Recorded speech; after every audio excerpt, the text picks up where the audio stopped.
qui était très intéressée parce que les légumes, ça lui parle. Isabelle est notre naturopathe. Vous êtes installée au-dessus de Grenoble à Uriage. Vous venez régulièrement nous parler santé. Alors, c'est le printemps qui arrive et il faut se préparer. D'ailleurs, pourquoi il faut se préparer, Isabelle? Alors, il faut se préparer. Pourquoi? Parce que en hiver, on a mangé assez gras, assez lourd, pas mal de fromage, tartiflette, etc. Donc, c'est bien d'aider un peu notre foie à se libérer, à vidanger ses toxines.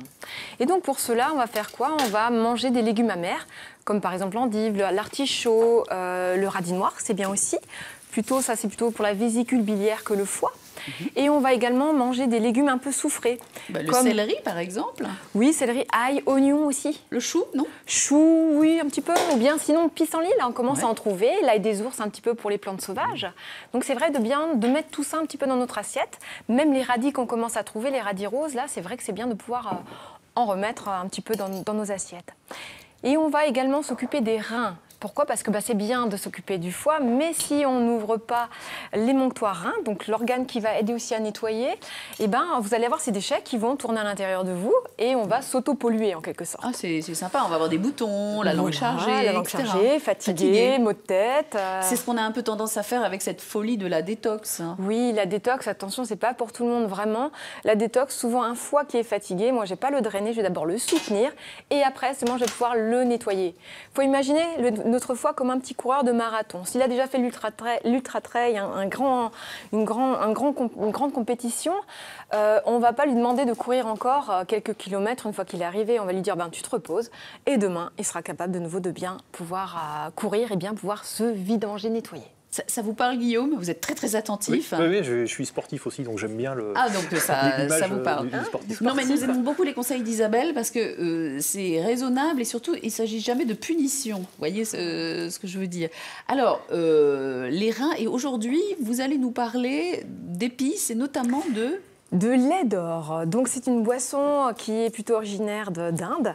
Donc elle est faite à base de curcuma. Donc le curcuma, on le reconnaît, c'est donc comme un espèce de doigt, c'est une longue tige, différent au gingembre qui fait plutôt un peu l'effet d'une main. Oui, qui est beaucoup plus gros. Donc on peut trouver ça facilement maintenant en magasin bio, chez des épiciers un petit peu. Et donc cette boisson, elle va être faite à base de lait de coco. J'ai mis aussi moi un petit peu dans ma préparation du lait de soja, du miel, mais on pourrait mettre du sucre, de la cannelle, du curcuma qui a une action anti-inflammatoire, de la cardamome, même moi j'ai de la cardamome claire, pas la foncée, et un petit peu de piment, parce que pour être assimilé, le curcuma a besoin d'un peu de piment. C'est une association intéressante, Sébastien, que tout ça. Hein. Bien sûr, ça m'inspire. Mais oui, mais vous allez goûter. Beaucoup donc d'épices. Et donc, normalement, cette boisson, elle était là, on l'a montrée pour des propriétés anti-inflammatoires et hépatiques également. Alors, c'est bien, mais moi, quand je vais conseiller du curcuma, il me faut 250 mg de curcumine pour que ça soit efficace. Et vous comprenez bien que là, dans ce curcuma, c'est comme ici, et dedans, il y a des fibres, il y a de l'eau. Donc, on n'arrivera jamais à trouver cette quantité de curcumine, même dans cette tubercule. Donc, c'est bien, c'est côté plaisir, mais ça ne suffira pas pour quelqu'un qui a des problèmes inflammatoires. On va faire le service, on va goûter avant de continuer et de travailler et de jouer avec Guillaume. Laurence? Donc, vous sentirez bien ce côté épicé à cause du piment derrière qui vraiment relève la touche. En tout cas, c'est très, très, très, très joli. Sébastien, vous allez goûter aussi. L'odeur est... Merci. Ça ressemble un petit peu au chai indien. Oui. Donc ça permet de changer un petit peu du thé, du café. Nous, on est des grands consommateurs de café.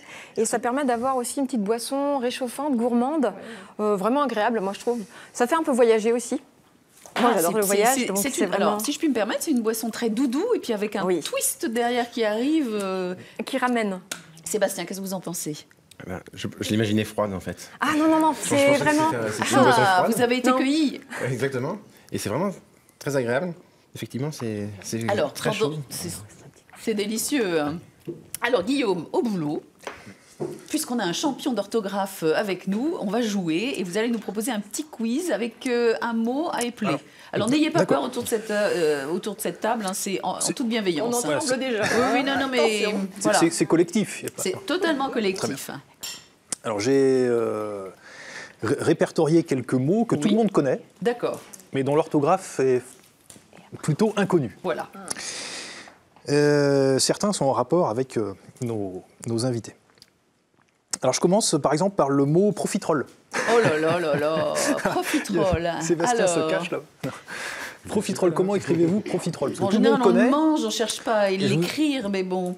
P. Sur les menus, je ne sais pas si Sébastien vous faites attention à vos menus, mais sur le menu, je le trouve souvent, plus souvent mal écrit que bien écrit. C'est vrai? Ah oui.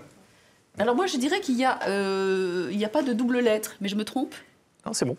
Oui, C'est ça? Ouais. Un T, un P, un L, Oui. hein, c'est ça? Un F, un T. PRO, pro. P-R-O-F. Et qu'est-ce qu'on fait comme T-E-R-O-L. erreur d'habitude? On met 2 L? Alors il y a soit